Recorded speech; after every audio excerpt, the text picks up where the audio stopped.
right, welcome to Spring Office Hours, episode 48, titled How to Learn Spring. My name is Dan Vega, Spring Developer Advocate at VMware. Today, I am lucky enough to be joined by someone I get to call a friend, Ken Kousen.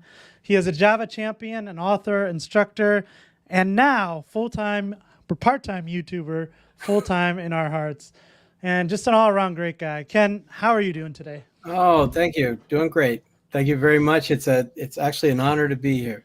All right. Well, I've said a few things about you, but just in case there's someone out there in the world of Java, Groovy, Gradle, who doesn't know Ken Kousen, can you kind of intro yourself? Well, I basically, mostly my day job is teaching software development training classes in areas related to Java, which does include Spring, but also Groovy, Kotlin, Gradle, other related areas. I am a speaker on the No Fluff, Just Stuff conference tour, but I've spoken at other conferences as well. I've gotten the Java One Rockstar Award a few times. And let's see, I've written 6 books at this point on Java, Groovy, Kotlin. The latest one that came out in February is called Mockito Made Clear. It's a book on how and why to use mock stubs and spies in the Mockito testing framework, which of course comes with Spring. Yep. Cool. Yeah, so I didn't do your intro justice. It's hard to collect all your accolades, Ken. You get old, things accumulate over They just start piling up, huh? Well, in a way, I mean, that sounds silly, but it is kind of that you just stay active and engaged and things kind of accumulate. True. All right, cool. We're gonna dive into a lot of those. I want to kind of, I said, you and I have been friends for a while, but I don't know some of your backstory, so I want to talk about that. I want to dive into, we're both content creators, so I want to talk a little bit about that. Cool. Again, the title for today's show is How to Learn Spring. You're an instructor. I want to get your kind of point of view on teaching Spring, teaching in general. Obviously teaching Spring and how to learn Spring will be on something everyone here would be interested in. So if you are joining us here on the live broadcast, if you're not, if you're listening to us on the podcast or in the audio version only, we do this every Tuesday at 3:30 p.m.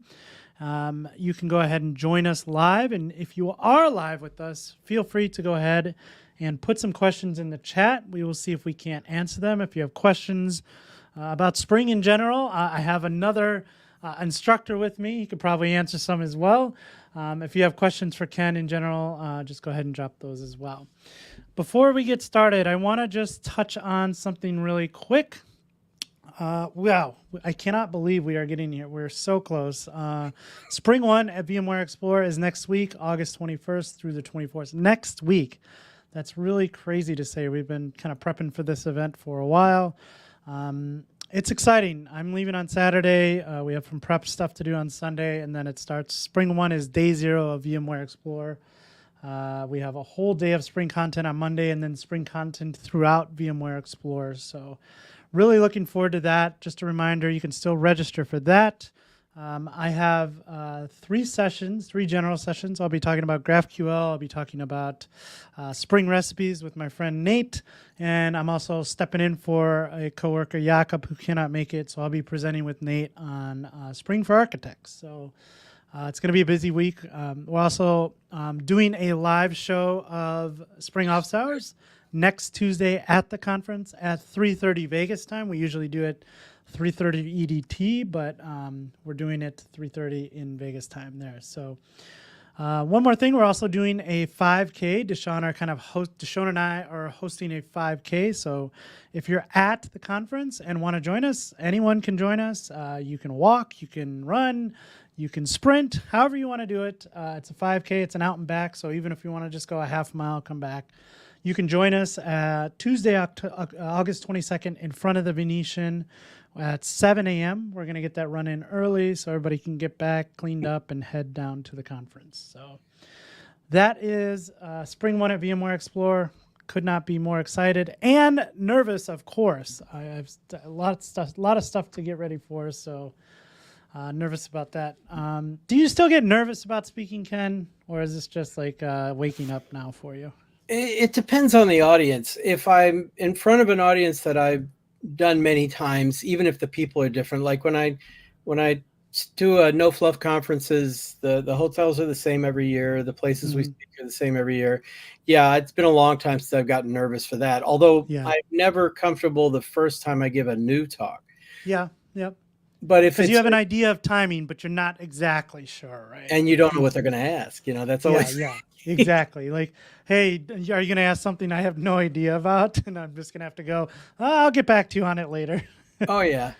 Did you Yeah. notice how international our audience is? This is Ah, great. We they get are somebody from great. They're Egypt and all over the Tunisia, place. Yeah. Brazil, and We and Simon came, which is great. Do you know Simon, by the way? Simon is one of our one of our best guests. He's here all the time. Simon is great, always asking questions, helping out in the chat. So yeah, absolutely. Yeah, that's great. It's so good to have all these people here. Yeah, No, I get nervous in front of really unusual audiences. Things where yeah, I haven't done it before, a conference I've yep, never been to before. But for in sure. general, yeah, it kind of takes a lot of novelty to. Yeah, I was talking with some family over the weekend, and I kind of said the same thing. Like, if you ask me to go in front of an audience and talk about something I'm passionate about and that I like and that I know that I'm knowledgeable about, like Spring or GraphQL or something like that, I'm not nervous at all. But if you ask me to go give a talk to 500 people on economics, that's something I don't care about. Even if you gave me a month to go prep for it, like I'm not going to be comfortable talking about that because it's not something like I care about, right? So yeah, I think the old saying is fail to prepare, prepare to fail, right? So I'm always I try to over prepare in situations, and then with that, I'm confident enough to be able to like talk. So Well, of course, then there's no battle plan survives contact with the enemy. So yeah. there you go. But I mean, look at this. We've got Kenya, we got Sweden, Georgia, India, Iran, India. Iran, Yeah, great, Georgia, fantastic. Kenya. Oh, I love Awesome. it that we have such Yeah. well, you actually have such an international audience. No, I think that's we as a Spring community, I'm just an yes. extension of it. So Okay, that's but yeah, if you're here, ask your questions, please. We'd love to get to them. The idea, I don't know if you know this, Ken, but the idea behind Spring Office Hours was Deshaun and I always needed we wish we had this when we were kind of starting out or in the middle of our development career, where it was like, I have this question, but if I go ask it on Reddit, everybody's just going to laugh at me and tell me I'm an idiot. If I go ask it on Stack Overflow, somebody's going to answer it real quickly just to get some points and not really, talk about how they got to that or, the story on like why that happened. So this is really a place for people to just come ask questions and say, hey, I'm having trouble with this. Can you point me in the right direction? So, yeah. I had to do that last week, actually. I guess I which should tell part? you. Yeah, well, I was working on a video on the assumptions class in JUnit, which allows you to skip tests that violate the preconditions. Mm-hmm. And of course, that's built into Spring. And what I wanted to do, because my use case was I didn't want to run tests to access remote RESTful web services if the site's down. If the site isn't available, it doesn't exist. So Yep. what I wanted to do is do head requests. I wanted to send an HTTP head request Yep. because pretty much any service that supports GET requests will also support a head request. Yep. And I knew how to do it with the REST template and with the web client, because the web client's actually got a head method in it. Even web test client had a head method in it. And then I was playing with the new, let's see, assumptions. Aren't they still in Jupyter? Or was that about JUnit 4? They were, an early form of them was in JUnit 4. Now they are a big deal in JUnit 5. So it's very similar, but I use them in JUnit 5, definitely. Cool. What I wanted to do the REST client, by the way, the brand new one that's coming in 6.1. That took me a little bit of doing, getting the right dependency in there to get the client in there. But I found that one. Yep. The one I was struggling with is the new HTTP interfaces. Which is strange because if you're using the new snapshot version, that would be using the new REST client underneath the hood if you're using a Spring MVC app. So it will use the new REST client underneath the hood. So I used the HTTP interface, and they have annotations for get, post, put, delete, Yep. but they don't have one for head. For So head. there's no head exchange, like there's get exchange or post exchange or put Mm. exchange. So I kind of But there kept is an struggling. HTTP exchange. So there's like a top level one. I should have asked you. I So was using the HTTP exchange on the interface itself so that I right. could set the URL, Yep. Yep. Yep. but I didn't set the method on that. Right. And Right. that's what happened is I read somewhere or I saw in some video that if you do a get exchange with a response entity of type void, then that'll do a head response because there's no Huh. body. And I was like, that doesn't make any sense. So I tried it, and yeah, it didn't work like that at Okay. all. Yeah, I was gonna say that sounds weird. So I finally sent an email to Craig Waltz, who's Oh the well, author. there you go. Craig, Yeah. he's the Yeah. author Yeah. of Spring in Action and everything. Yep. And he sent back a total duh. He didn't say duh, but he was nice enough to say, HTTP exchange has method equals, and it just put head in there. And, Yeah. Yep, there you go. Yeah, you could think of HTTP exchange kind of like the request mapping in like this, in your controller, right? Request mapping is a top level, but get, yeah. post, put, delete, those are kind of like child annotations, right? Just like those are on the mappings, this is on exchange, the same idea. Exactly. Yeah, it's just that's why I was like, I can't believe I didn't think of that. But it was very helpful when Craig came up with that. But I'm sure you would have told me the same thing. I would have just taken a guess. So that would be my guess. I mean, it solved the problem. And I realized I put out a video where I accessed a remote web service 5 different ways, because I also use the built-in HTTP client, that comes with Java 11. Yep. And it was like, oh my goodness, I'm going to have to relabel that video as, accessing remote web services from Spring Boot, because that's really what it was. Yeah. Yeah. There are so many options now. I'm really excited about the REST client because I always felt like, I mean, it's not a big deal, but like I never liked bringing in the reactive stack just for the web client, because now I have both stacks in there, and I know there's a way to like exclude dependencies and stuff, but like it's just a pain in the butt. So I love I was a REST template fan forever, because most of the services I accessed didn't take a long time. They either return immediately or not at all, and therefore, why am I introducing Flux and Mono just so I could right. But the one thing I do have against REST template is I never know what like method to use. There's so many overloaded methods, and it always starts out as like an easy use case, just get me like this one customer back, right? But then like you need to support like a list of customers, and then like you got to there's a whole bunch of like hoops you start to have to jump through as things get more complicated, and then you have to use it's a whole bunch of fun. So but the bottom line is I should have contacted you, but I knew you were busy preparing for Spring 1. So no, you can always reach out to me. So well, I usually contact you to ask you YouTube related questions. Yeah. Because someday I hope to have a 10th of the user base that you have. You will. I want to start there. Let's start with YouTube. All right. So how long have you been doing YouTube now? Well, I started the YouTube channel back at the beginning of January. The channel's called Tales from the Jar Side. And I had, the idea was I have a newsletter of the same name hosted on Substack. And I've been writing the newsletter for just about 4 years. Every week, comes out every Sunday. And my son, of course, is of the generation where, he doesn't read, but he does spend hours watching videos and Twitch and things like that. And I finally went, well, maybe if I turn the original theme of the video channel was, okay, you don't have time or not interested in reading my newsletter, that's fine. I'll read it to you. So every Sunday, the newsletter comes out, and every Monday I make a recording where I basically am doing kind of a director's cut. Okay, this is about, here's the pictures, I'll do a demo for you and read the newsletter. And then the rest of the week, I'll try to do an extra technical video on something interesting, Gradle, Spring, Java, whatever it might be. Right. And it's been running since, as I say, basically, I guess not quite 8 months, 7.5 months, something like that. That's awesome. So I want to unpack a couple things there. One, I did not realize you've been doing the newsletter for 4 years. Yeah, neither did I. I think I've been a subscriber for probably a year and a half or 2 years, maybe a year and a half. I told you before the show started, one thing I really appreciate about the newsletter is that it is like clockwork. Every Sunday, I get the email that you put one out. I go through it and I read it. And I'm like, wow, this is not just like Ken saying like 2 paragraphs of what he did this week. Like, you are very detailed with this newsletter. So I want to talk about that before we get into YouTube, which is like, how do you put this together every week? Do you just do it on Sunday? Is it something you build throughout the week? And do you have some kind of format that you want to stick to every week of how you build this thing? Well, I think about it all week long as I'm accumulating topics, because it generally is divided into 3 parts.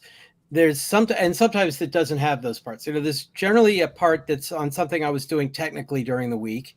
Yep. And then there's a part on something that's unrelated to technical stuff that I just feel like commenting on that went on in the world, or the IT world. Usually Elon Musk is in there. Oh God. And then there's the section which I used to call tweets and toots, and now I call toots and skeets. Because I mean, that's one thing, by the way, is the only downside of being on this podcast, or screencast. You made me come back to Twitter just to get the invite and everything. Yeah.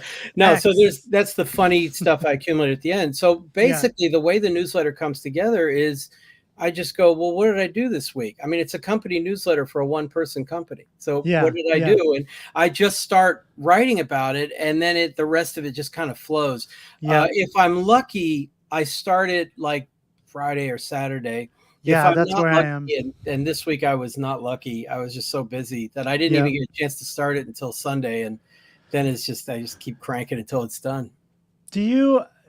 Obviously you enjoy doing it, because you wouldn't keep doing it for 4 years because it's free, by the way. Yeah. I was just gonna say it's free. You probably don't make money off of it, but no. I mean, it does help like push people to other things that you're doing, but you obviously enjoy it. Do you like get any anxiety over like, oh my God, I got to get the next week's newsletter out? Because I love writing too, but I'm always like, oh my gosh, I don't want to I have to struggle to get this one out this week. Does that ever come across?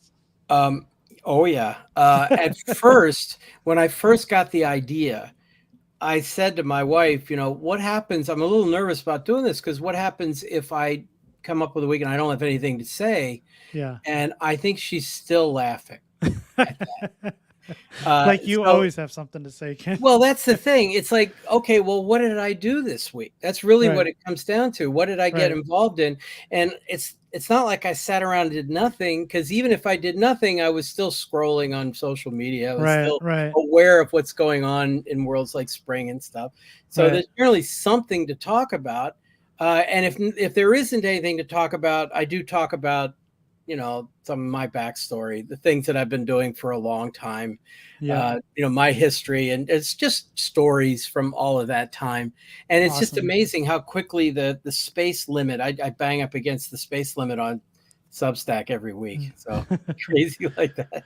Cool. So the newsletters kind of started the YouTube channel, and then you were just kind of doing like a video version of the newsletter. Have you ever considered kind of exporting that out as like a podcast? Yeah, I kind of have to probably talk to you about that. I just have to figure out what the right mechanism is.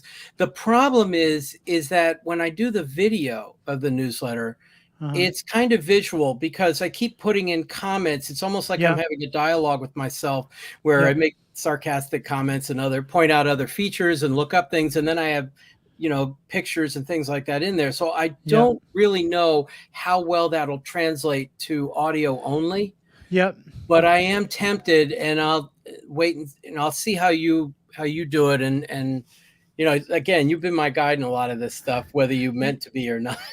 I mean, that was one of the biggest things with Spring Office Hours. We used to do a lot of like demos on the show and like write code. And I thought the same thing, like, how is this going to translate to a podcast? And you just have to be cognizant of those things. My advice to you and everybody else with these things is just do it. Don't overthink yourself. Don't try and like wait for the perfect time to do something. Just do it. and you'll find out like, hey, the first episode didn't go that great. Like, what do I need to fix with this, and just iterate on that. Because I find that trying to like get perfect on anything always stops you from just doing it. So my advice, just do it.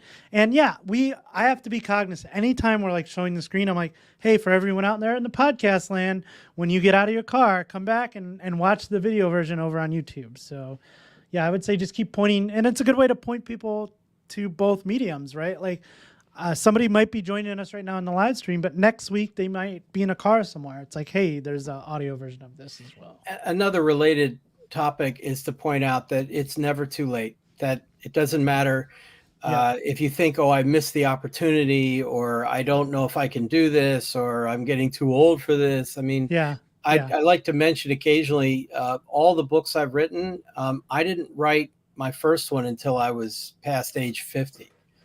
And in IT, you know, that's getting up there. So it's never too late. I mean, or at least the age is not the issue. There may be other issues, but yeah, just go ahead and take the plunge. Yeah, and everybody always says, well, like, how do you write a book on Java? There's 50 books on Java out there. And I always go back to the grocery store, like walking down the aisle, there is a whole aisle of water. They're just branded different, and yet somehow all of them sell. So, you know, there are, you know, I always come back to that there are no unique messages, only unique messengers. So you tell a story much different than I would tell a story. So that's slick. I like that one. Okay. Yeah. So definitely, I agree with that.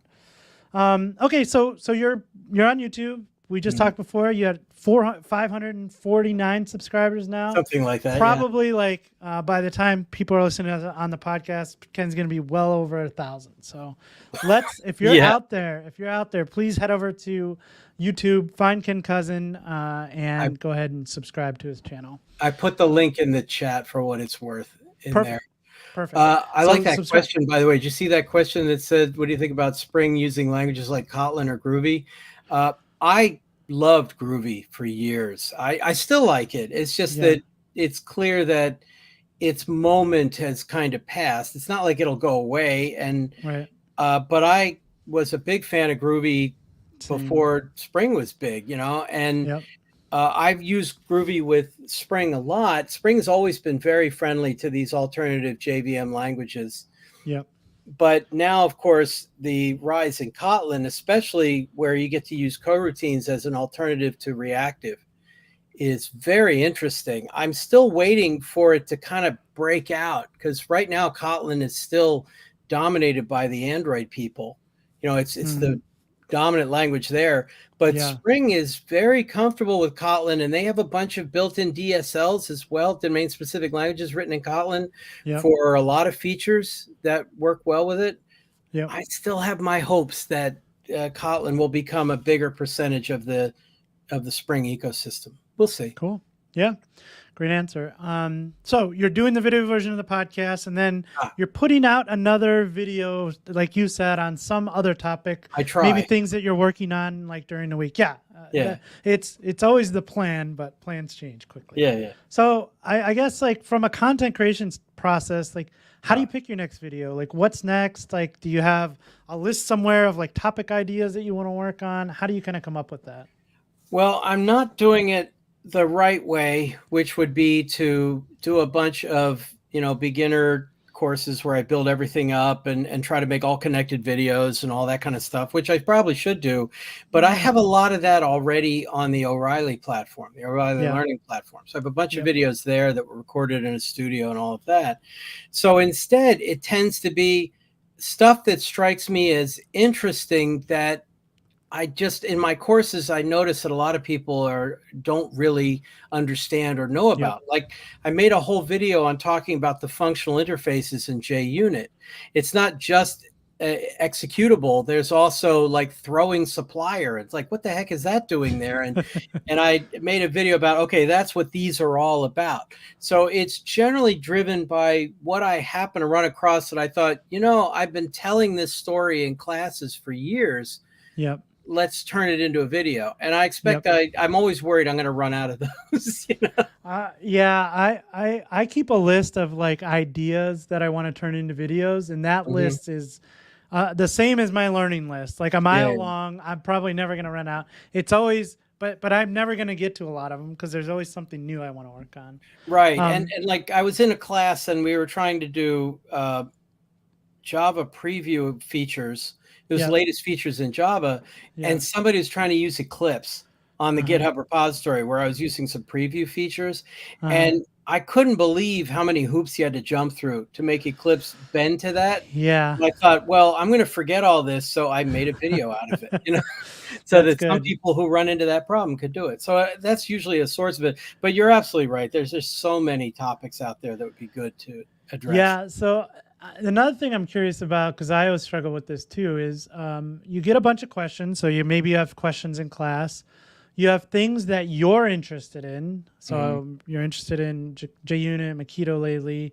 But then you also have like the YouTube algorithm. Like, hey, these are the popular videos that people are looking for. How do you decide between those topics, like which one to choose? Well, I went for, because, once you start doing this YouTube stuff, there's all these companies that want you to subscribe to them that'll do great keyword research and really recommend all this and help you optimize and on and on. Yeah. And I succumbed to one of them. I went with like TubeBuddy, I think was one of them. Yeah, TubeBuddy's great. And I looked at another one called Morning Fame. Have you seen that one? I've heard of it, yeah. Yeah. And it was so depressing because everything I want to write videos about, it kind of goes, yeah, that's not even the top 1,000. Why do you want to do that?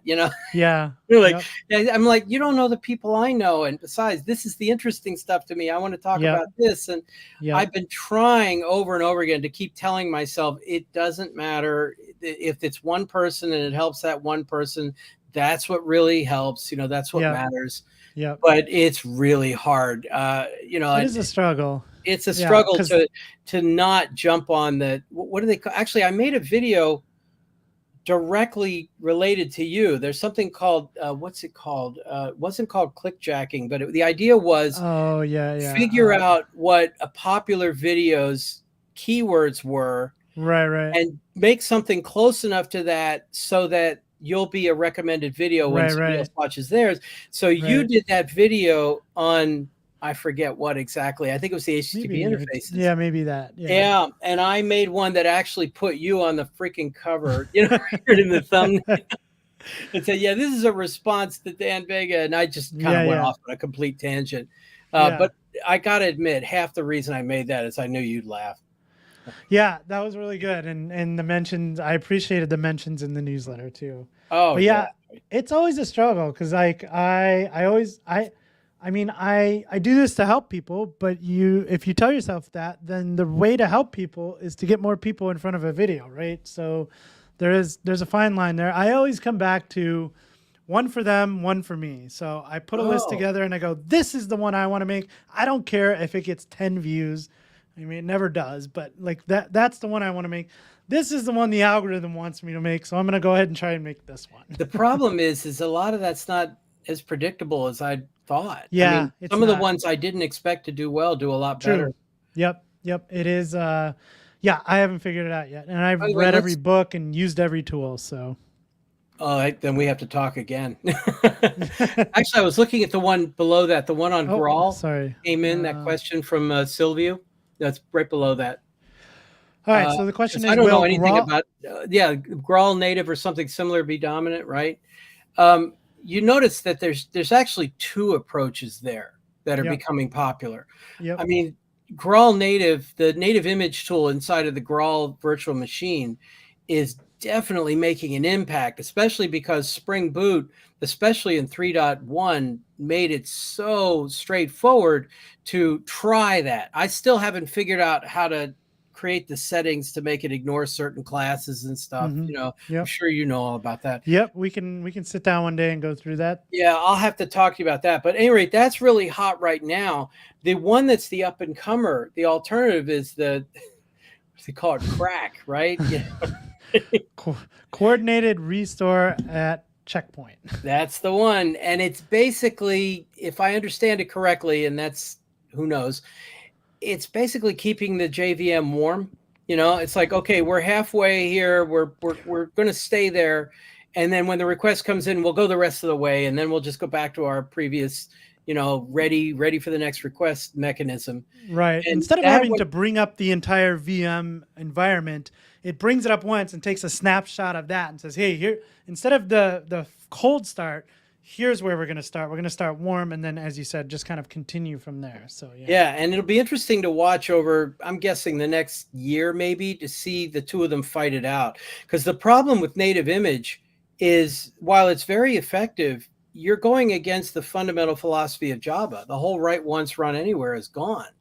You really are compiling for a particular environment, and you can only deploy to that environment. And the build times are orders of magnitude bigger because you really have to compile it down to machine language. Whereas the crack stuff is still Java, just kind of different. And I don't know where that's going to go. Yeah. And so one of the challenges that, I've been talking about, Spring Native over the past year and a half. And really, it's just an alternative for different workloads, right? Like the JVM is really good at optimizing in certain situations. If you have an application that is taking high throughput, lots of traffic all the time, always up, the JVM knows how to optimize for that. It's very good at it. But if you're in a situation where I need to just start a JVM, take a request, and then I got to shut down in the case of like a serverless function, that is not, the JVM doesn't want to optimize for that, right? So in that case, a native executable works great.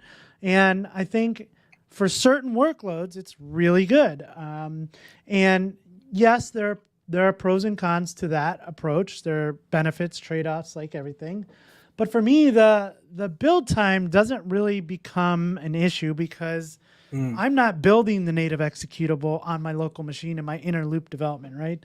That's always something that I would do in a CI/CD pipeline somewhere. Okay. And I'll tell you, another use case that I've really enjoyed native executables in is building CLIs for myself. So if I build a CLI to do something that I might have done in Bash previously, right. I can't write Bash. I don't know Bash. So even to do like a for loop, I have to go Google or Stack Overflow this thing, right? Or ChatGPT. Or ChatGPT. So now I get to like write my CLIs, the tools that run on my machine in Java and Spring, compile it down to a native executable, and now I get that instant startup on my machine where I'm not waiting for a JVM to warm up, right? Yeah, I mean, speaking of putting it in more of a context for Spring, it's like the difference, or one of the original differences between Bean Factory and application context. A lot of people have come into Spring in the last, say, 10 years, don't even know that there was a Bean Factory, and that's the way we used to write things. Because the basic idea was, bean factories were used in desktop apps because they're lazy. They only create the beans that you ask for, and therefore they start up very, very quickly. And every time you ask for a new bean, then there's the minor delay. But once we moved to the web and Java became the definitive language on the website, we moved to application context because they were eager. Because it's like, who cares if it takes an extra second to deploy it? The question is, how quickly does it respond to requests? And that's what application context was. So it's the same idea. Why do I need native if, as long as I'm responding to requests in sub 100 milliseconds, sub 10 milliseconds, what difference does it make? Except unless, as you say, you're using function as a service, and then it becomes a big deal. Yeah, I mean, and not just function as a service too. Really, anything cloud native, scale to zero, CLIs. Again, there are certain workloads for it. But even coordinated restore checkpoint, Project Crack, there's an implementation of that on the AWS side, on AWS Lambda, called SnapStart, which is similar to that. It's not the same, but SnapStart does the same thing. You couldn't use Java in the serverless world forever because of that slow, cold start time, right? And now what they do with SnapStart is you just check a box on that function, and it will basically take a snap of that. And instead of having to start it up, it's ready to go. And now all of those problems go away. So I just love that Java as a whole, Spring, the ecosystem, is kind of making this, Java's always been a great language. There's no denying that.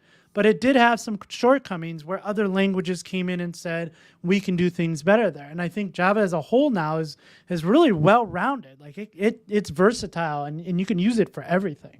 Well, and that's what Gradle had to deal with, that same problem, because when they were trying to go, get their build times incredibly fast, that's when they introduced the daemon, and the Yep. Gradle daemon was there just basically to keep the JVM warm as Yep. well. Same idea. And if you're like a major Silicon Valley company and doing 10,000 builds a day, shaving a quarter of a second off every build really adds up.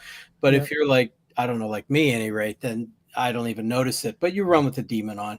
But yes, Java is quite capable, and it's, as a mature language, it is not showing any signs of having problems or running out of steam. In Right. fact, I have been shocked at what a good steward Oracle has been for this thing. I Yeah. expected a disaster from Oracle. I mean, we're talking about Oracle here, Right. Right. and yet they've actually done fine, and they have not undercut Spring in any way. I never thought they'd be played nicely with others. I mean, that's the last thing I expected out of Oracle.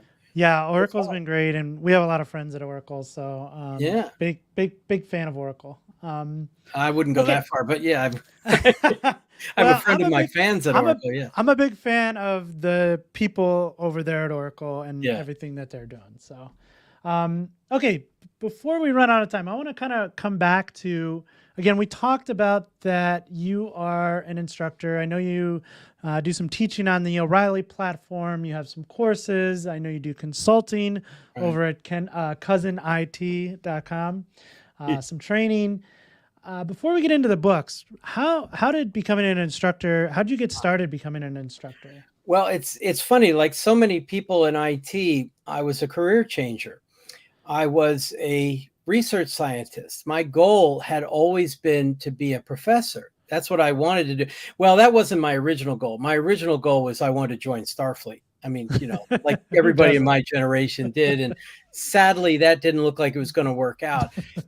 So my fallback was to be a research scientist. And unfortunately, when I was at grad school, my advisor didn't get tenure. So I got to see what the life of a professor was like, and especially when you weren't already tenured and everything, this isn't going to go. So I joined a research, an industrial research lab. I was at United Technologies Research Center, and that's how I moved to Connecticut back in the, believe it or not, oh my goodness, late 80s. So a long time ago. And I was a research scientist for about 10, 12 years. I never really enjoyed it because all the problems were hard, and a lot of it was begging for funds. And I always hated begging for funds. I never liked that. How could I justify giving funds to me as opposed to somebody else? And that didn't work for me at all. Right. So I had a friend who ran an AI group over there in the late 90s. And I talked to him and I said, well, I've read about neural networks and genetic algorithms and all that stuff. And he said, well, come join me, because back then he had trouble getting people to join his group, believe it or not. I mean, so I joined his group, and it took me about, I don't know, 2 months of being in that group to realize that 10 to 15 years of coding in Fortran hadn't taught me anything about software development, So I went back to school at night to get a master's in computer science. And one day, and I actually remember the date, I was, only a few months away from finishing my degree, and I was sitting in class and I was annoyed. I was really annoyed because there were other members of my team who were going to go to a Java training class. They were going to go ramp up on Java. And I'm like, I already know Java, and I'm going to take the certification exam and all this stuff. And what are they doing that for? And all this. And I'm annoyed. And suddenly a light bulb went off, and I went, I wonder who teaches those classes. Yeah. I could do that. That might be fun. Then there's no homework to grade, and this could be really enjoyable. And when I made it back to work the next Monday, I went down to our HR department and said, who do we contact about training courses? And are there any companies that might be around? And one thing led to another. And I eventually That's awesome. Got hired by this tiny little 12-person training company. And my first course was in the end of May in 2000. And it was an intro Java class. And back then we used to teach an intro Java class like every month. We'd fill the room all the time. And everything I did grew from there. I was at the training company until 2005 and then went out on my own. Wow. And I've been on my own ever since then. The first spring course, by the way, I happened to be in Philadelphia, of all places. and I was teaching a class in Spring, and look back on it and I'm appalled at how I was teaching a class in Spring with how little I understood, but okay. But there was a Spring user group in Nice. Philly that was happened to have a presentation that night on Grails. Wow. And I just walked down to the user group, and that's how I started with Groovy and Grails and all that stuff, right from that user group meeting. So you That's just never awesome. know where these things are going to kind of come from. That's a great point. And that's kind of really where I met you. When I was working for a company, we were using Groovy and Grails as our stack, some Java in some certain places. But I had used Spring before that, and I didn't like the XML configuration. Right. There was no Spring Boot starters. You had to like copy projects. It took like days to get infrastructure up and running. And Groovy and Grails kind of solved that problem. It was less verbose. It was easy to get going with. And so I went to I think I went to what was it, SGTX or something, 2X, one of the Groovy conferences. And then Spring 2GX or something yeah, like something that. like Yeah, that. And then Spring 1 2GX, right? and then I got our boss to send a bunch of us to Spring One because Yeah. you were going to be there, Oh, Bert Beckwith was going to be there, Graham, Graham all the Roche, yeah. Groovy and Grails rock stars of the world. So I wanted to go see you guys. And funny enough, that was 2015 when they first announced Spring Boot, and I sat through that keynote and I went, "Oh my God, this is like going to be awesome." Yeah. I mean, yeah, that's how I kind of got here. So. I mean, Grails was just built. It was a bunch of Groovy DSLs built on top of Spring and Hibernate. Yeah. And that made me the target audience. I mean, I'm like, Yeah. oh, wow. I want to do Spring. I kind of know Hibernate, and I'm still living off of what I learned, via that indirect mechanism of really understanding a lot of what was going on in there. Yeah, I remember you being very young and enthusiastic. Eager is a good word. Yes. But a lot of people were. I mean, a lot of people. It was a fun time. It's a shame those conferences didn't last, but I know. Spring One's still around. And I feel like I've said this throughout my career, but every community I've been in has been great. And the Groovy Grails community was just awesome. I mean, still is, but yeah, was awesome at the time. Yeah, it's just much quieter there now. Yes. Spring is where a lot more activity is. And when people talk alternative languages on the JVM, they talk Kotlin or they don't talk Groovy as much. Scala. Yep.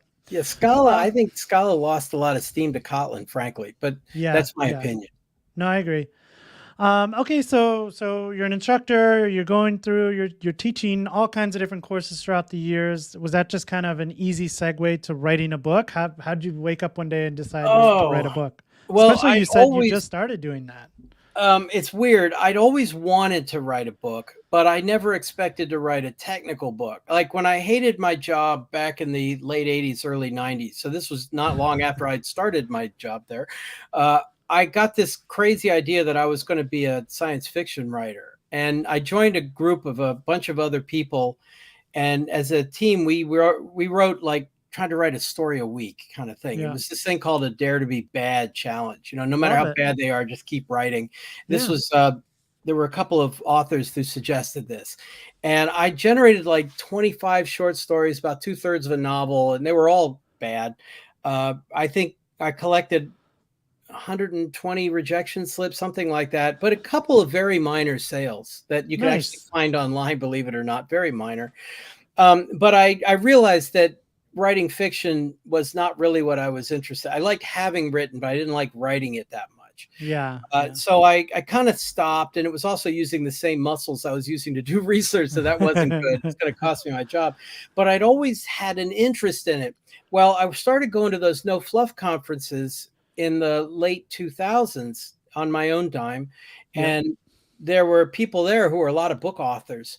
And one of them, I guess I should mention, Scott Davis, right? Yep. Oh, absolutely. Yeah. So Scott Davis, he's from like Denver, right? Him and Boulder, I think, but or that area. That area. He had written a book called Programming Groovy, and I got involved in being a tech editor for it.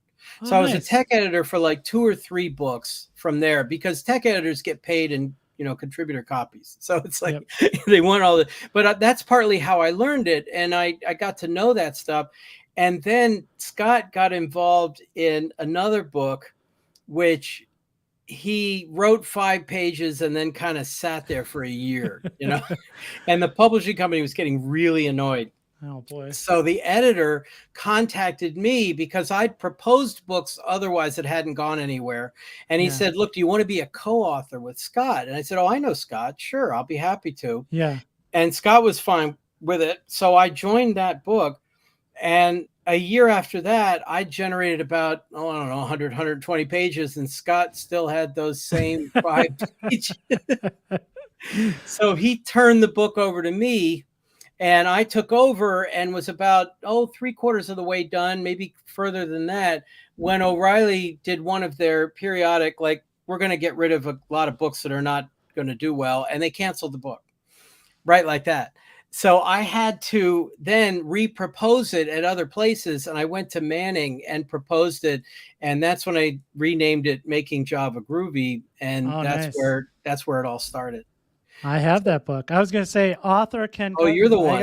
I've got a few books back here of you. So yeah. So it all started then. I mean, it was, I kind of blame Scott Davis indirectly.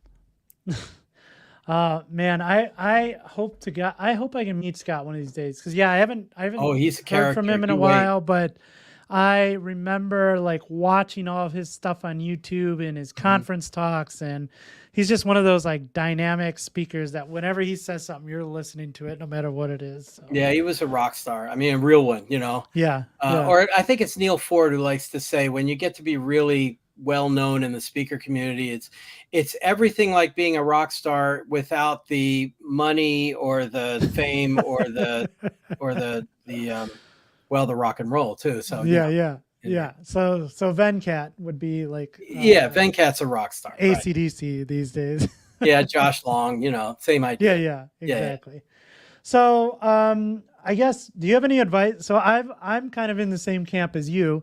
I've always been interested in writing a book, maybe for the wrong reasons. I enjoy writing, and how cool would it be to have your name on a book? So those are kind of two of my reasons. I know you don't make a lot of money doing it, but it leads to, it does help in other areas, right? Like kind of making a name for yourself, pushing people towards other things that you're doing. Would you have any advice for someone like me or anyone out there who's interested in writing a book? Because I always hear from people like yourself who just say, don't do it. No, I mean, I won't say don't do it. I will say keep your perspective on why you're doing it. Because for me, one thing is I always wanted to do that anyway, but that's not why you keep doing it. Another reason, as you say, is it's a membership card. I think writing a book got me on the No Fluff Tour, for example, and it's credibility. It gives you some credibility when you speak. Also, as you say indirectly, if you go into a company as a consultant and your book's sitting on somebody's shelf, your consulting rates just go up. It's automatically there. I usually express the financial aspects of tech book writing as if you buy one of my books, I can buy a cup of coffee, but not at Starbucks. Okay, so we're not talking high finance here. Right. But the thing is that the major publishers like O'Reilly, as somebody mentioned, do they sponsor your existence while you're writing it? Some companies will sometimes give you an advance, but that's not very common anymore. And you don't even really want an advance, because if you get an advance, it's not enough to make a life-changing difference. Right. I mean, if you got a couple of thousand, that would be good. And then you have to earn the advance when the book comes out. You have to earn it out, as they say. The royalties you won't get any royalty checks until it's paid for the advance. So I don't write any books with advances anymore. You write them on your own time. You plug away at it. I'd like to say, it's at first it feels like emptying the ocean with a teaspoon. But if you do a little bit every day, 10, 20 minutes every day, after a while you look out there and it's a lake, and then it's a pond, and finally it's a puddle, and you're there. They're always looking for people to write on current interesting topics. Yeah. And that's your chance. Now these days, of course, you're competing against everybody in the world, But again, this is not a money-making thing, and not a lot of people really want to do it. Right. If you have an idea and you're willing to put in the time and effort and work with the good editors and things like that, then I mean, I've worked with Manning, I've worked with O'Reilly, and my last two books were with Pragmatic Programmers, and I've been very happy with them. Of course, maybe I should say that because I just published with them right now. But I mean, you can't really go wrong with any of them. So I've been very happy with those. So yeah, just put in a proposal of what you're interested in writing about, and they'll guide you through the process. Cool. All right. Well, I think I want to just touch on, well, we got a few minutes left. The title of this was How to Learn Spring. So I wanted to just kind of talk to you as a friend and kind of learn a little bit more about you. But I do got to give some people something here on Spring. So sure, I wanted to talk to you. You are an instructor. You teach a lot of Spring classes. What do you talk to people on Spring about? Well, we always start with Spring Boot now. I don't know why anybody would make a Spring app without using Spring Boot. And then I talk about why that they're only separate projects because of history. You know, that if they had to do over, I'm sure it would all be one project. And the way I always go at it is because the Spring ecosystem is so large and so powerful. I say, let's just pick some typical use cases. Let's make a simple web app. Let's make a really simple RESTful web service. Let's add persistence into this with some Spring Data or JDBC template. And then after you have something working, then I say, let's start talking about what's going on under the hood and how's dependency injection work. And let's get the application context auto wired in and list the beans and, get a sense that way. So I always prefer the approach of let's get something working rather than talking about the theory and then talk about it, because developers want to see code. Exactly. And I also make sure we do test cases for everything, because Spring from day one was designed with that in mind. And that way you could show them unit tests and integration tests and mock MVC tests and functional tests, whatever you want. And again, it really helps you understand what's going on inside of Spring when you do that. That is an awesome answer. I completely agree with that. You have to, like you said, developers want to see code. So if you sit here and just pound them with theory over and over and over again, hey, show me the code. I want to see something. And what's dependency injection? Look, let's auto wire it in and then we'll talk about it. Exactly. And as you said, Spring, the Spring ecosystem is so massive. It has an answer for almost everything you're trying to build. If you sit someone down and go, I'm going to teach you everything about Spring, they're just going to get very confused and probably fail and move on to the next thing. So. Now, I'm an old guy, so it's hard for me not to say, by the way, here's Java EE. This is where it all started. And it was Rod Johnson going, you know what? That's way too heavyweight. I can give declarative services to POJOs. I don't need a massive application server. And I always like bringing that up. It's just hard to resist when people are going like, look, I just want to make a RESTful web service and call it Angular. Let's move on, Yeah. But yeah, I have to bring in some of that background. Oh yeah, the desktop question. It's not going to be Spring Boot Starter Swing. It'll be Spring Boot Starter JFX, right? Java FX. Yeah, so I don't know. I don't think desktop apps is a focus for any. It's a Spring, shame, for Java, but yeah, I remember the Swing days, and I worked for a boot camp, and we still taught some Swing stuff. Well, check out Paul and Gail Anderson. They are like the gurus of Java FX. And they do a wonderful job with all that stuff. If you look for them and their presentations and their videos and everything, they'll really help you understand. And of course, that's all just, as far as Spring's concerned, that's just a UI. In front of and these days it'd probably be a RESTful web service in the back end. Anyway. Yeah, and if you wanna build UIs in Java, there's also, at least in the Java space, Vaadin's a really cool project. They have one coming out of the same company called Hilla, which is kind of building full stack applications with React and Vue, and then Spring and Java on the back end. So. I got another question here. Hey, I've been trying to implement server sent events for a bit, especially integrating it in with Angular. Any advice, general or otherwise? I think you know a lot more about that than I do. I haven't done much with service and events yet. Yeah, I haven't either, to be honest. It's on my So list, no. though. I mean, I know it's important. That one and socket stuff, which you also do. But no, Yeah, if you can if you want to ping me offline and kind of send me, or maybe if you have a repo that you could send us, I can take a look at it and see if we can figure out what's going on. In general, I don't have any general advice on working with that. there were some demos and some apps that were based on that in the reactive literature. Like if you look at Project Reactor, they had a demo that did server sent events and reacted to the events coming in. They did a trading floor like everybody does. The problem is that stuff's pretty dated at this point. So it would need a significant update, and that's the downside. And I would say, what's the use case for what you're trying to do? Maybe there's a better approach to it. Yeah, or maybe an alternative anyway. So I guess my next question for you is you've been around Spring a long time.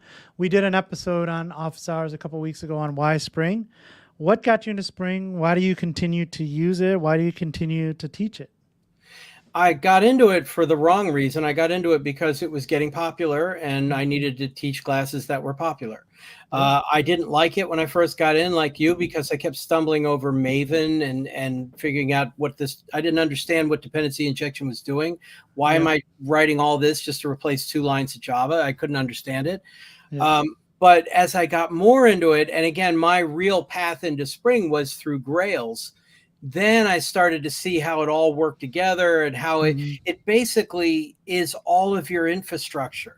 So if you need that infrastructure, Spring is ideal. And if you don't need it, you wonder, you're cracking an egg with a sledgehammer. Why do this at all? And I continue to do it because it just keeps getting better and better.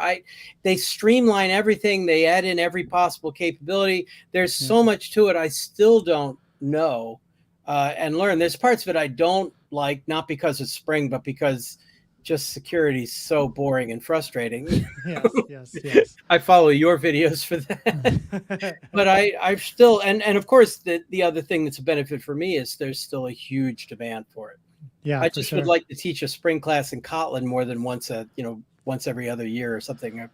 Yeah. Do you have any content on that? I've been struggling with, should I learn Kotlin or not? Because again, like everybody, I have a list of 20 million things that I want to learn, and where is it on my priority list? So. Well, I also taught Android, and between Android going to Kotlin and Gradle introducing a Kotlin DSL, that was the clincher for me. It's like, okay, I got to go learn Kotlin, and that's what drove me in that way. That's the other problem, though. I'm an iPhone person. I'm in the Apple ecosystem, so I'm never going to write for Android just because I don't need to. So. Yeah, you and Nate will get along real well, right? We do.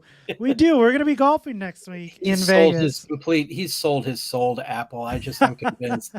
That's all right. Yeah, it's funny you say that though about things just where obviously you probably remember a time too, just like getting, whether it's Java or Spring or Groovy, Grails, whatever it is, just getting a project that you need up and running. Like, here's what I'm trying to build. Here are all the bits that I need in this project. I just want it to start. I remember that headache of like, why isn't this starting? What isn't working? Like trying to figure that out. And all these demos I put together these days, and it's like, I build this like cloud native application with all these like moving parts. And it just like the first time it just like starts. It's just like, wow, this is really easy and not like the past. Spring Boot revitalized Spring. I mean, it was really getting to that point where it was big and creaky and lumbering, and Spring Boot went, you know what? They learned from Grails. They learned from all the other major frameworks coming on. Let's streamline this all down so you can get up to date or running up to speed very, very quickly. That really helped a lot of beginners, especially. Yeah, and I think that, and I know you've talked about this a lot too, but that and just Java's kind of big turn around Java 8 and the change to a 6-month cadence has really just like, I mean, Java wasn't going anywhere, but it was kind of stagnant for a while. And it's just well, Sun was struggling for all those years. Yeah, and that cadence change, man. And like you said, what Oracle's done with it is just those two things. I mean, it's been great. So. And the one thing I know is that when 21 comes out in September, Yeah. I'll wait about a week before the Spring initializer, the Spring Boot initializer say, "Oh yeah, we support 21." I Oh mean, yeah. Yeah, no, we've and then already you wait another week, and then IntelliJ will support it, and then I can there you start. go. Yeah, yeah, we have so Spring Framework 6.1 is coming out later this year. Spring Boot 3.2, they will support JDK 21, and we have support for virtual threads and everything coming with Project Loom. So Are they going to announce all that next week at your conference? we've already talked about it publicly. Yeah, I mean, it's coming later this week. But yeah, we'll have some demos around that next week for sure. I wish I could be there, but I know. I wish you could too.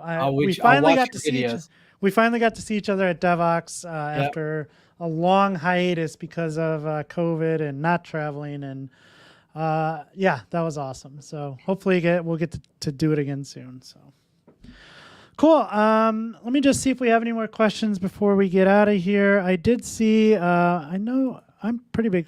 Have you ever used CLI tools like JHipster? I was a big fan of JHipster. I haven't used it lately just because I haven't had a need, but I did a course on Angular and JHipster a while back, and yeah, JHipster is a great tool. It's also a really good learning tool. So we talked about how to learn things. If you have this like large, complicated stack that you need to like put together, JHipster is doing like the front end, the back end, security, REST, login, like all that stuff. It's generating that. If for nothing else, generate a project like that and see the code that's being generated for you. I learned a lot from tools like that on like how to put that stuff together. So yeah, and then don't underrate the power of those Spring guides as well, which are nice self-contained projects that a beginner can do and get a reasonable architecture out of it and understand what's going on. Cool. One more question. How to choose AWS Lambda with Spring Cloud Function versus AWS Spring Boot Wrapper via handler? I'm not sure on the question. Again, AWS Lambda, you can use Spring Cloud Function to basically publish a function there. Or, the AWS Spring Boot Wrapper. Yeah, so you could also just create a whole REST API and publish that to AWS Lambda. It really depends on your use case, right? Like if you just have a single function you need to stand up, obviously that'll work. If you have a whole REST API, that is not going to be up all the time running, taking large throughput. We talked about it earlier. That's a great use case for something like serverless. If it doesn't need to be up all the time, why pay for it to be up all the time? Yeah, and a lot of it is how much state does it need to retain? Because if you need to keep that stuff in memory, then you can't do function as a service. I mean, oh, wait a minute. I heard a stateless services joke. Oh, yeah. You say something like, I think all services should be stateless. And I go, really? Why do you think that? And then you reply, why do I think what? All right. I think you need to write 2 books now. One, science fiction, because when you told me that, I said, yeah, that makes sense. You could be a science fiction author. And 2, definitely a dad joke author. I could see you writing a book like that. Oh, I don't come up with these. I just collect them. I mean, you can just say, these are not my originals, but here's a book of jokes. Yeah. Cool. Well, I think we'll end it there. Ken, always good chatting with you. We could, like we said before the show, we could probably sit here and chat about nothing for a few hours without even trying. So I appreciate it. It was great hearing about you. If the folks want to get in touch with you, if they want to consume one of the many, many avenues of content you have out there, how can folks find you? Well, let me put my email address in the chat here. It's ken.kousen@cousenit.com. I call my company Cousin IT. My wife calls it Cousin It. It's her idea. I already put in the link to the YouTube channel, and I'll put it in again. What the heck? I've got to. And I have your YouTube channel, your Twitter, your website on the show notes for this. I spend more time on Mastodon than I do on Twitter, and I'm on Blue Sky. I'm not that hard to find because there aren't that many people with my last name spelling. So that helps. There you go. Cool. Well, like I said, Ken, I appreciate it. Great talking to you as always. For everyone else, next week is Spring 1. I hope to see you there. And with that, we will see you in that live episode. Have a good one, everyone. Thanks for coming.